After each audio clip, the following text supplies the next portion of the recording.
Durante esta crisis sanitaria y las respectivas cuarentenas, se ha hablado de la delincuencia y cómo ésta ha aumentado o disminuido y si se enviaría más o menos gente a las cárceles. Pero no se habla ni se sabe del interior de estos establecimientos, de las historias de los reclusos y reclusas, ni sus capacidades para rehacer sus vidas en una sociedad que muchas veces les cierra las puertas. Yo soy Sofía Berté, estoy con Carmen Villa y esto es Café con Fe. Hola, ¿qué tal a todos los oyentes de Café con Fe? Hoy tenemos, como dijo Sofía en la introducción, un programa sobre el tema de las cárceles y una sociedad de pocas oportunidades. Para ello hemos traído a dos invitadas. Hoy el público es 100% femenino, quienes les hablan. Tendremos con nosotros a Javiera Lecaros, fundadora y directora ejecutiva de la Fundación CALEN, una fundación que trabaja con personas privadas de la libertad.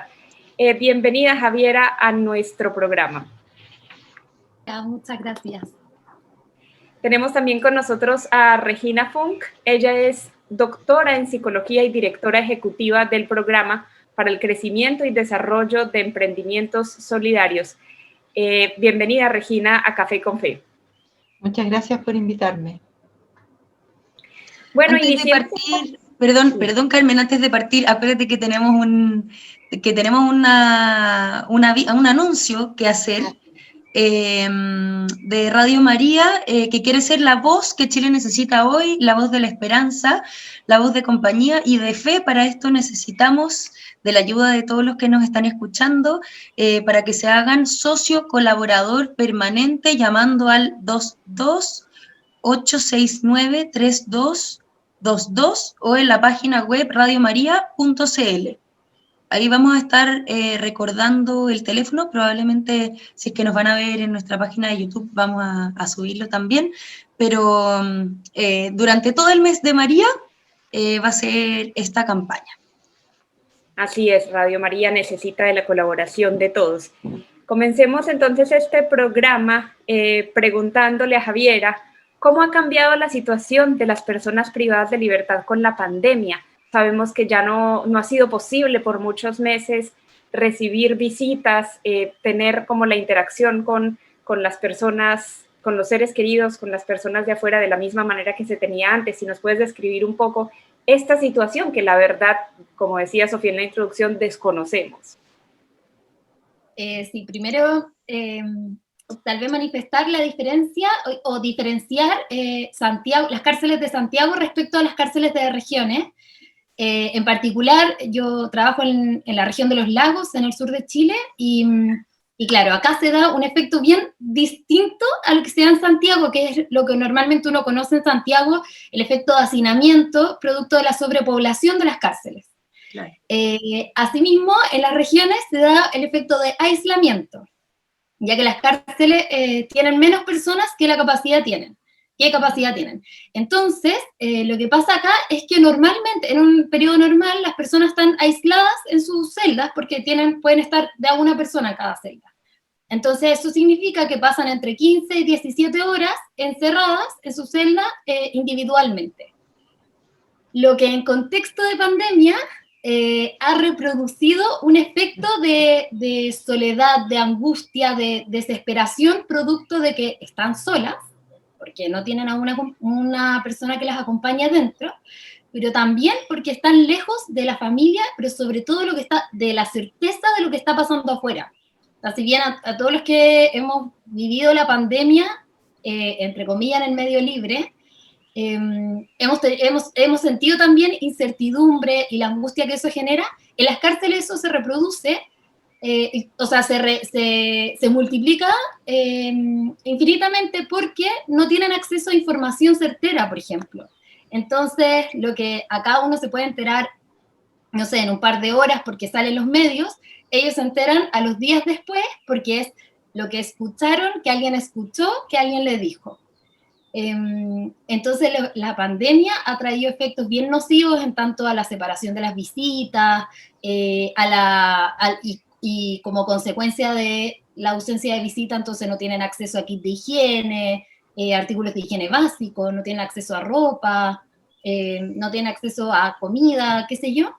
Los efectos psicológicos que ha generado la pandemia en las cárceles también se han reproducido porque han multiplicado esta sensación de aislamiento y de ansiedad por no saber lo que está pasando. Claro, y en la región metropolitana, como además viven en condiciones de hacinamiento, la situación también es crítica, porque yo que estaba investigando en el último año y medio, especialmente mujeres madres privadas de libertad, entonces el no saber cómo están sus hijos, sus hijas, aunque se supone que no pueden tener aparatos de comunicación, tú te ríes, pero de hecho muchas mujeres los tienen para poder conectarse vía celular con sus hijos, hijas. ¿Ya? Sí, pero de igual. hecho yo tengo TikTok y hay mujeres privadas de libertad que tienen TikTok y muestran historias y cuentan, igual es muy interesante porque ellas cuentan cómo es la vida desde la cárcel. Bueno, los teléfonos han sido también un principal insumo para ir comunicando contagios, por ejemplo, dentro de las cárceles que de manera oficial no estaban siendo comunicados. Entonces, a través de esos teléfonos es que se han logrado generar denuncias sobre estos contagios que hay adentro que no están siendo comunicados, y ahí se han podido generar también como cuidados de manera un poco más oficial. Pero claro. También... Dale nomás, dale. No, es que respecto justamente a lo que decía Regina en el caso de las mujeres, yo no sé si se acuerdan, pero al principio de la pandemia, como en abril, había pasado poco tiempo de que se habían cancelado las visitas, llegó un rumor a San Miguel de que les iban a quitar a sus hijos, que estos niños se iban a ir a hogares del Sename. Y las mujeres hicieron mucho ruido, choque de barrotes, y en el fondo estaba todo el mundo escandalizado porque les iban a quitar a sus hijos. Y eso nunca fue información oficial. Pero claro, genera esa angustia porque no hay un mecanismo en que las personas privadas de libertad se puedan informar de manera oficial qué está pasando afuera. Entonces solo se informan mediante rumores que generan este tipo de situaciones. Claro, no sé ustedes, pero normalmente ahora ya no se permiten visitas de las ONGs, entonces tampoco tienen el apoyo de profesionales que muchas veces los apoyaban y que tenían también información de la situación de las personas privadas de libertad. ¿Cómo ha sido la situación de las madres en la cárcel? Sobre todo de las madres que tienen guaguitas, que tienen que amamantar durante este tiempo de pandemia, Regina. Bueno, las mujeres madres privadas de libertad son alrededor del 88%, hay discrepancia, pero entre 87 y 88% da lo mismo. ¿Ya? Los investigadores siempre un dato, pero alrededor de esto te ríes, 88% de las mujeres privadas de libertad son madres. Y además, si bien las mujeres privadas de libertad son solamente como un 8% de las personas privadas de libertad, 8 o 10%, pero han ido aumentando en la última década, así, mucho más que los hombres privados de libertad. Y ellas pueden estar con sus hijos hasta los 2 años, ¿ya? Entonces, cuando les toca amamantarlo, los tienen, pero eso también es una situación compleja, ¿ya? Porque muchas veces no están las condiciones de salud, de alimentación, para las madres, para los niños, hijos, hijas, y después ya no los pueden tener. Entonces es un dolor inmenso. Y no solo para ellos, sino que para los niños también, despegarlos de repente de sus mamás debe ser bien traumante. Claro, y hay muchos de estos niños, niñas y adolescentes que viven al cuidado de algún familiar, muchas veces también la abuela, ¿ya? O sea, que suple en el medio externo un rol materno. Pero también es cierto que hay, a veces cuando no hay algún cuidador, cuidadora, estos niños también son institucionalizados, ¿ya? Y es lo que tú decías, que en el fondo nos iban a quitar a nuestros hijos, ¿ya? Y los iban a internar. En el 70% de los casos, en el 70% de los casos de las mujeres que entran a la cárcel, sus hijos quedan sin padre y sin madre en el medio libre. Entonces, bien compleja. Y bueno, en el contexto de pandemia, las mujeres con hijos menores de 2 años fueron indultadas. Y entonces pudieron ir a terminar ir a vivir este tiempo de pandemia en el medio libre. Sí. Pero lo que está pasando, yo no sé si tú lo has podido ver, Regina, pero es que están volviendo. O sea, las mujeres que fueron indultadas ahora están volviendo a las cárceles con sus hijos, y yo ahí es una situación que en profundidad desconozco, pero en Santiago ya está pasando. Sí, y bueno, está pasando poco, pero lo que pasa es que muchas veces, y es lo que es por la situación que han vivido estas mujeres. ¿Tú trabajas con hombres y mujeres privadas de libertad? Ya. Entonces, en el caso de las mujeres, ellas no, o sea, pensemos, han sufrido violencia, abandono, embarazo adolescente, violencia de género. Ellas son víctimas cuando están privadas de libertad, pero han sido víctimas antes. Y hay un autor que se llama Aristizábal que plantea: las mujeres privadas de libertad ya estaban presas antes de perder la libertad, ¿ya? Presas de relaciones de abuso, por eso digo, con abandono escolar, con embarazo adolescente, muchas veces viven situaciones de calle, no tienen cómo alimentar a sus hijas, hijos, y entonces, ¿qué es lo que hacen? Para tener algún tipo de ingreso, trafican, ¿ya? Sí. Y por eso además después pierden la libertad, y trafican normalmente. ¿Quiénes son los que las inducen a traficar? Son hombres, son sus parejas. Entonces es una situación así muy, muy dolorosa. Se sienten en una presión grandísima y a veces es muy fácil juzgar cuando uno no ha vivido, digamos, el entorno en el que ellas han vivido. Sí, con respecto a esto, bueno, quisiera, si me puedes describir, Javiera, ¿cómo es la vida de las mujeres en la cárcel? Tanto que... Sí. Bueno,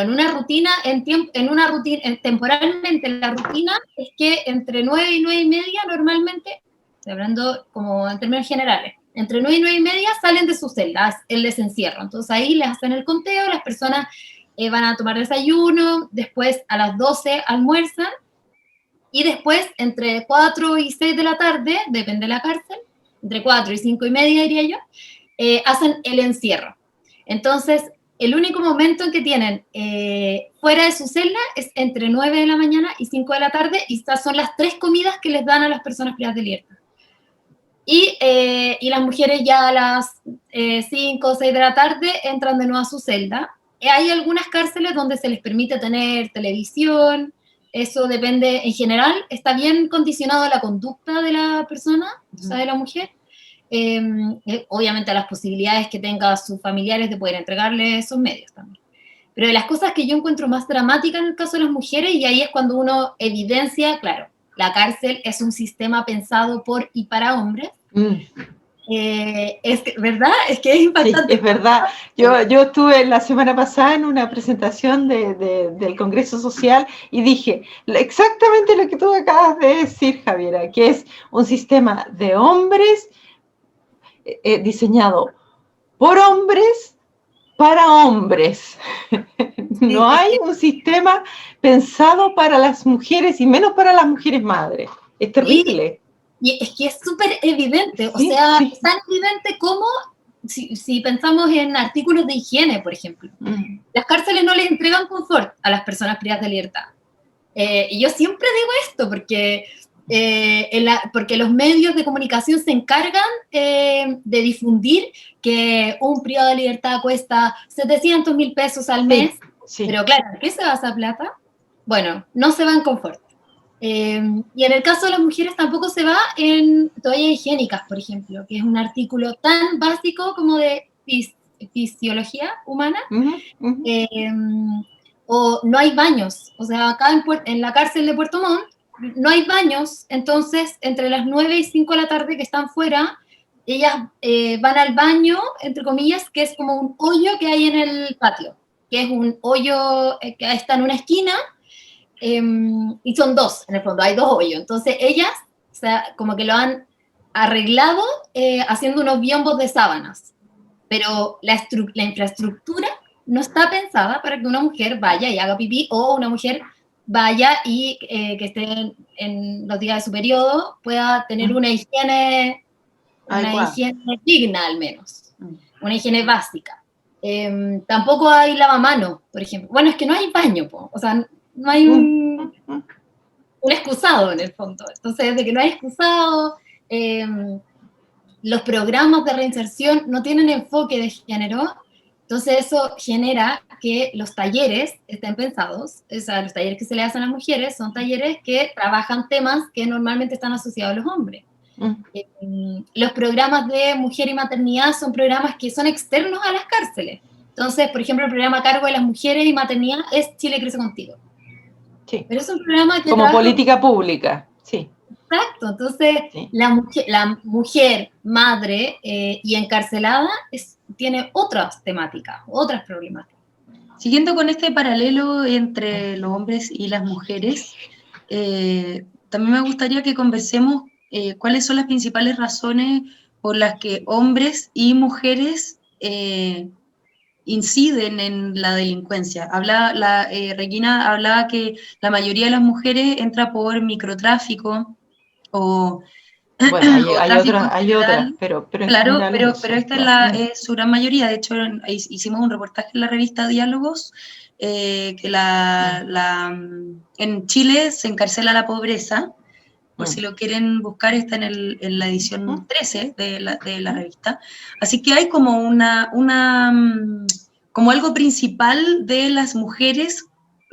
Podemos hablar de las otras razones y podemos hablar también de las razones por las que los hombres entran a la cárcel, y también que hay más hombres que mujeres recluidos. Los delitos contra la propiedad son, en hombres y mujeres, es la principal causa de ingreso a la cárcel. Y luego viene los delitos por ley de droga. Entonces, que ahí, en el caso de los hombres, es como el 80%, el 70 y algo por ciento. Obvio que no es un porcentaje preciso, quiero aclararlo.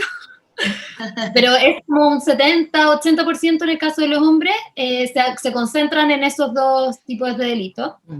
Y que cuando uno analiza, la persona que comete ese tipo de delitos es una persona pobre en el fondo, como que está en un contexto de pobreza, exclusión, que no tuvo acceso a la formación. El 90% de las personas privadas de libertad no terminaron el colegio, y el 40% ni siquiera terminó la enseñanza básica.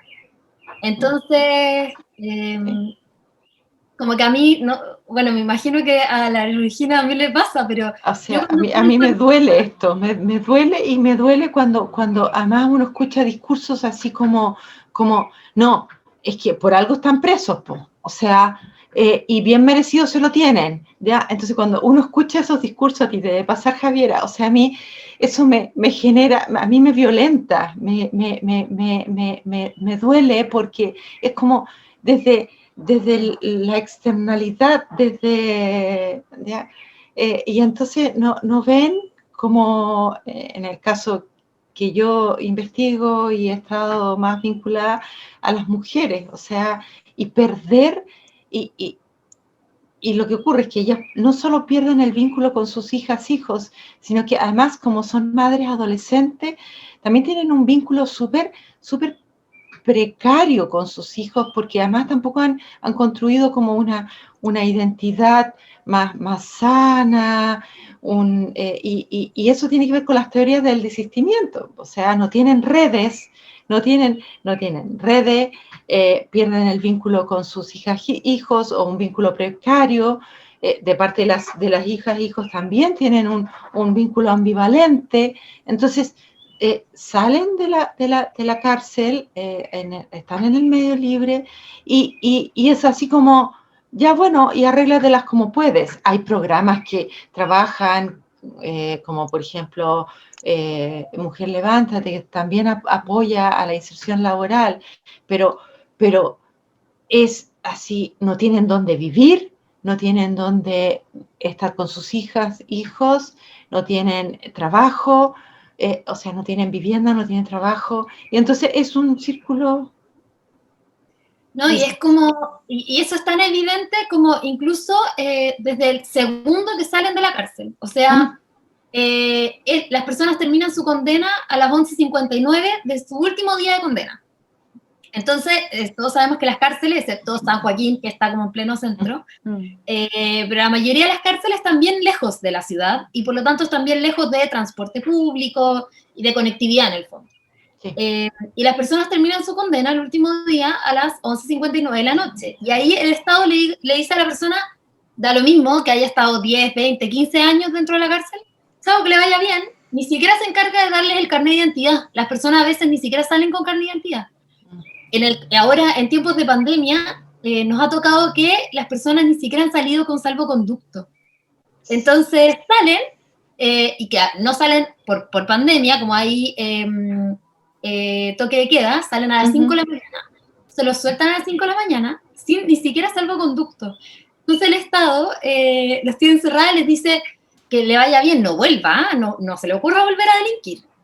Sí, pero sí, es como si el delinquir dependiera en estos casos de una decisión, así como yo voy a delinquir y además tengo porque el desarrollo además cognitivo es bastante, como no han terminado el colegio, y si es que, como tú dijiste, Javiera, que tienen una escolaridad muy precaria, y si es que la tienen de mala calidad, entonces su desarrollo cognitivo tampoco les permite como ir analizando, mira, las consecuencias de sus actos. No estoy diciendo que no tengan idea de lo que hicieron, ¿ya? Sino que en el fondo no son capaces de decir, necesito carnet, necesito esto, necesito lo otro. No. Si están afuera tampoco saben cómo comportarse con el COVID. O sea, si nosotros no sabemos cómo ellos van a saber que no tienen que tocar nada, que no se tienen que llevar las manos a la cara, no sé si saldrán y les pasan una mascarilla, porque si no les pasan el carnet, yo me imagino que menos les van a pasar una mascarilla, como que estas son el peor momento para salir de la cárcel. Ni soñar con alcohol gel, o sea, no prohibido. Y no hay confort menos haber alcohol gel. No, el alcohol gel está prohibido, sí, absolutamente prohibido, claro, o sea, sí. Yo quería preguntarles sobre el proceso de reinserción, cómo se puede acompañar a alguien que efectivamente sale y pues claro, en todas estas dificultades que ustedes describen y que creo que nos abren los ojos bastante sobre la situación de los reclusos y la dramática situación también que viven cuando son liberados.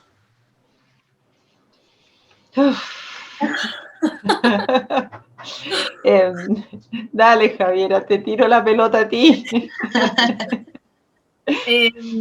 Yo creo que lo central en el proceso uno es entender que es un proceso de inserción social, o sea, es un proceso largo que no tiene, y ahí es súper relevante el cómo se mide la reincidencia, porque este proceso puede que vuelvan a delinquir, pero ese nuevo delito no implica que no quieran desistir de ese delito, sino que es un proceso.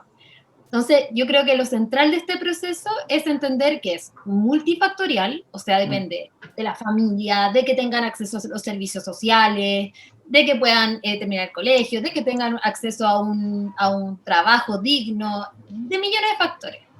Creo que lo central para que una persona pueda vivir eso es el acompañamiento. Y a la vez, lo central de ese acompañamiento es entender que un acompañamiento es un proceso de confianza. Y esa confianza no se gana de un día para otro, mucho menos en el caso de las personas privadas de libertad que han aprendido a desconfiar.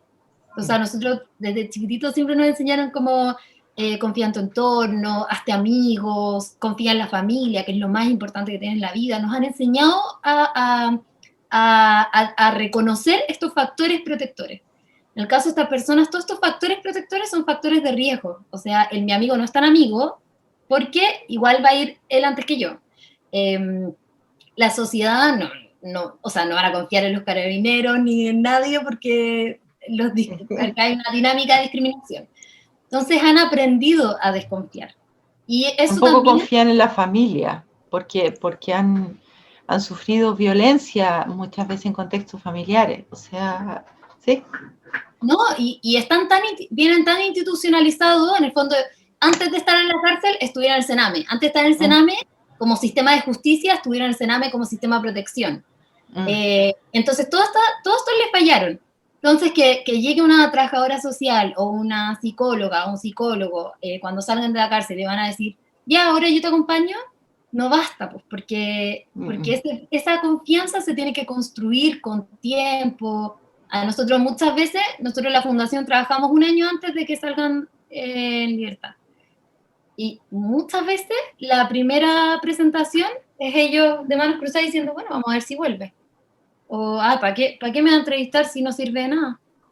Entonces, como que ahí es entender que esto es un proceso largo, que la reinserción social es un proceso largo y que depende de ir construyendo esa confianza en sí mismo, en su entorno. Y a veces también están sobreintervenidas. Y muchas veces llegan muchos trabajadores sociales, trabajadoras sociales, psicólogos, psicólogas, y como tú dices, Javiera, vienen una vez, te preguntan algunas cosas para conocerte y después desaparecen y después llegó otra persona, ¿ya? Entonces vas tú una vez, voy yo una vez, va Carmen otra vez, entonces ¿dónde se genera el vínculo? Y se perpetúa el abandono. O sea, es como tú dijiste, la confianza. O sea, lo que yo aprendí es que no tengo que confiar en nadie. ¿Ya? Pero como conversábamos al principio del programa, o sea, perdón, antes del programa que estuvimos hablando de lo que se venía, Regina decía que la voluntad no es suficiente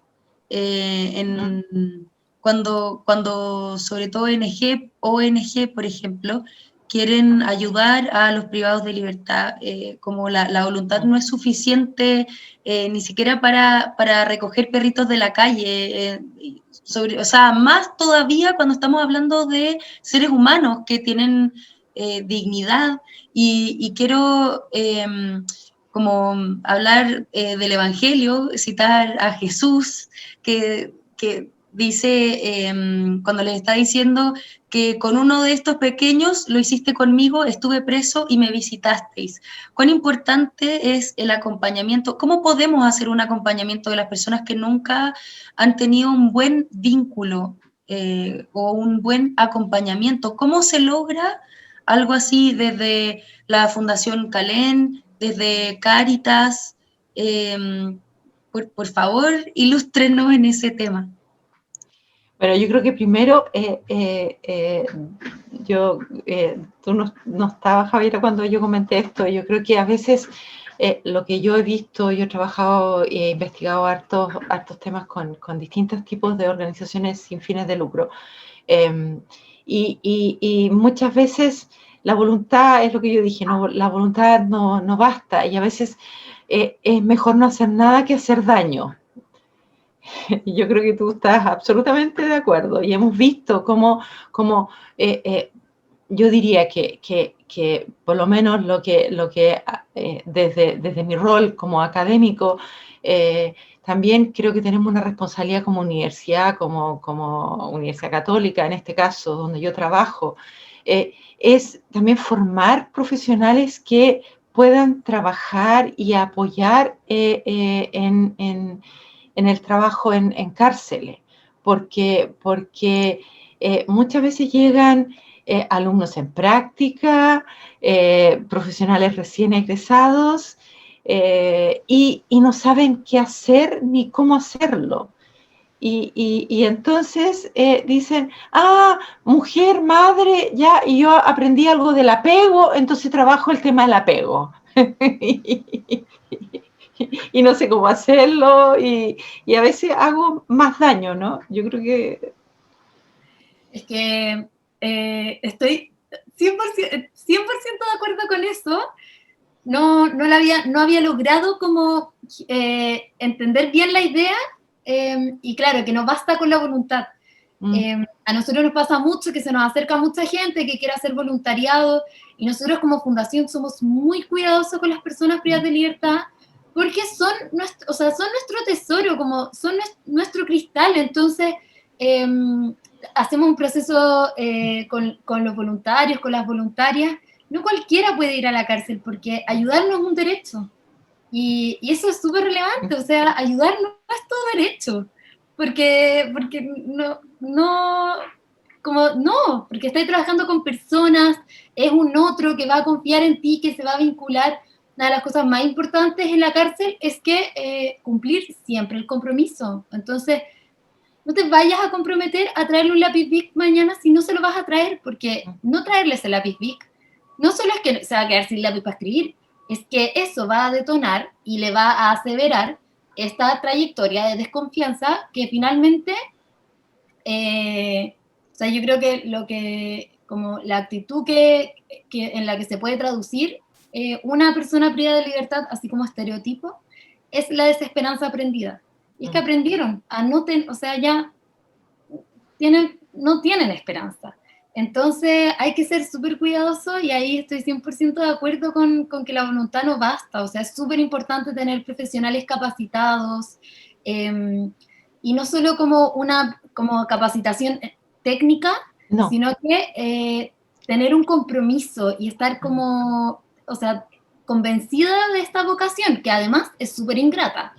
O sea, uno va, se saca la mugre, le prepara las cosas, le prepara un material hermoso y se preocupa de cada detalle, y uno llega al taller y te pueden decir que eso no sirve para nada, que para qué viene, usted no me sirve de nada, usted nunca hace nada, y es súper ingrato. Entonces, para eso hay que estar súper convencida de la vocación, y ahí yo creo que, claro, como vincularlo al Evangelio. A mí no se me ocurre otra figura más que el profundo amor por el prójimo. Sí, sí. Porque es un profundo amor sin esperar la vuelta, sin esperar el gracias, sin esperar un reconocimiento. Es el profundo amor de dar.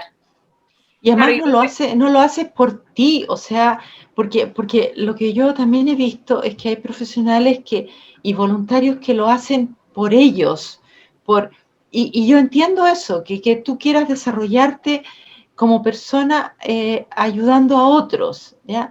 Pero aquí, en este contexto tan particularmente vulnerable y tan desesperante, tú dijiste desesperanza con desesperanza aprendida, o sea, ya no esperan nada, no tienen esperanza, ¿ya?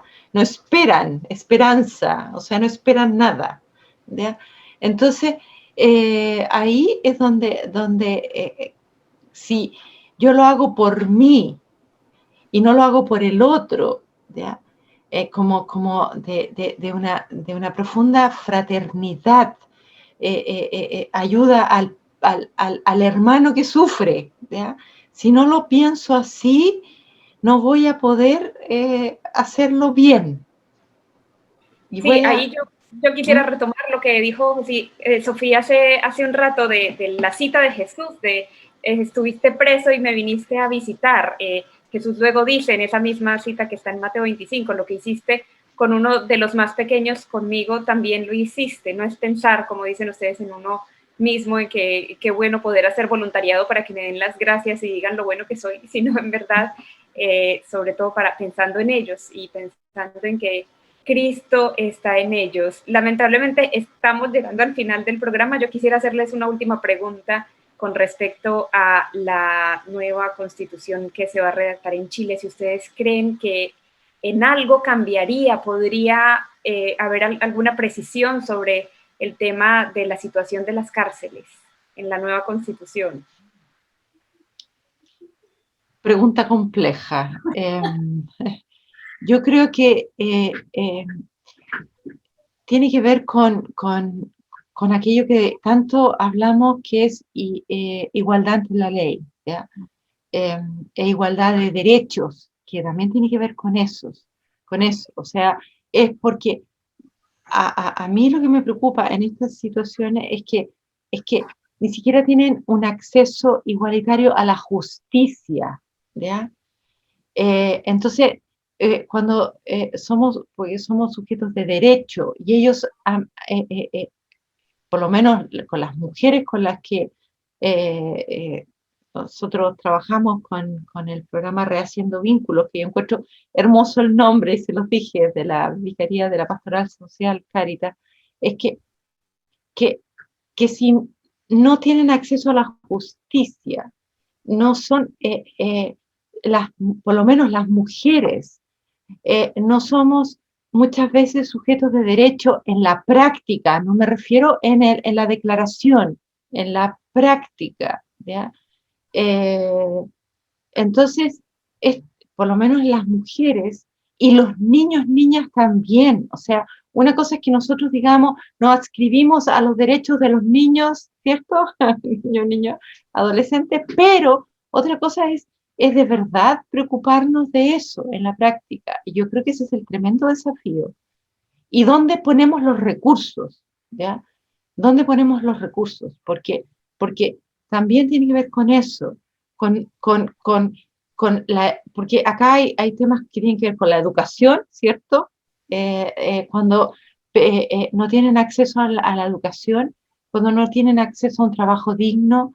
Entonces, yo creo que ahí se pone en juego los derechos o la constitución de nuestro país, o sea, en eso, en los derechos de verdad de las personas. Sí, yo, o sea, creo que buscar como mecanismos concretos, bueno, la Constitución no se encarga de eso, pero... No. Pero claro, como relevar la importancia de la igualdad, como la igualdad de acceso a los derechos, en verdad es como esta noción como de que somos todos y todas iguales ante la ley. Es que, claro, como que la Constitución actual está, pero es como, sí, creo que eso es fundamental como retomarlo. Sí, sí. Y yo creo que en términos como concretos, yo como que anhelo, y nosotros como fundación, junto como un grupo de varias organizaciones que estamos trabajando en temáticas carcelarias, anhelamos que a través de la nueva Constitución se pueda instruir el diseño y el desarrollo de una ley de ejecución de penas. Hoy día Chile es de los pocos países que no se regula la ejecución de una pena, entonces hoy día la justicia llega hasta que manda a la persona a la cárcel, y ahí lo que pasa en la cárcel, sabrá Dios. Entonces, sí, yo creo que ese es un mecanismo súper concreto y relevante para ir, como para hacer concreta esta noción de igualdad ante la ley. Ya, lamentablemente tenemos que terminar, se nos ha pasado el tiempo muy, muy rápido, ha sido una conversación súper importante y remecedora, me parece, y tenemos para terminar nuestra sección en la que alguien del público nos hace una pregunta a través del correo cafeconfe@pastoraluc.cl. Todos pueden hacer alguna pregunta. El siguiente programa va a ser sobre la aplicación práctica de la doctrina social de la Iglesia para quienes quieran participar el próximo programa, pero la que nos llegó ahora es de los coordinadores de Calcuta UC, un proyecto de la pastoral de la universidad. Los coordinadores son Benjamín y Catalina, y ellos preguntan, si es que lo pueden hacer muy breve, por favor, ¿cómo son recibidos en el clima laboral de la empresa a la que llega el ex interno con el programa de reinserción? ¿Los reciben bien? ¿Hay trato igualitario? ¿Existe algún seguimiento del ámbito laboral? Yo sé que la pregunta da para quizás 2 capítulos de Café con Fe, pero si es que pueden hablar algo cortito cada una, por favor, muchas gracias. Bueno, primero les cuesta insertarse laboralmente, porque son discriminados, o sea, discriminadas y discriminados. Entonces eso es lo primero. Porque además generan desconfianza, o sea, es un delincuente, aunque haya cumplido la condena, es visto socialmente como alguien del cual desconfiamos. Entonces, eso es lo primero. No sé si tú quieres agregar algo. No, yo estoy de acuerdo con eso y solo agregaría que por eso es tan relevante hacer un trabajo con las empresas también. Y allí hacer un acompañamiento a los trabajadores, a las trabajadoras, hacer un proceso de sensibilización previo, porque finalmente esta discriminación es producto de la ignorancia. Ignorancia en el sentido técnico, o sea, de que no conocen las trayectorias, la vida.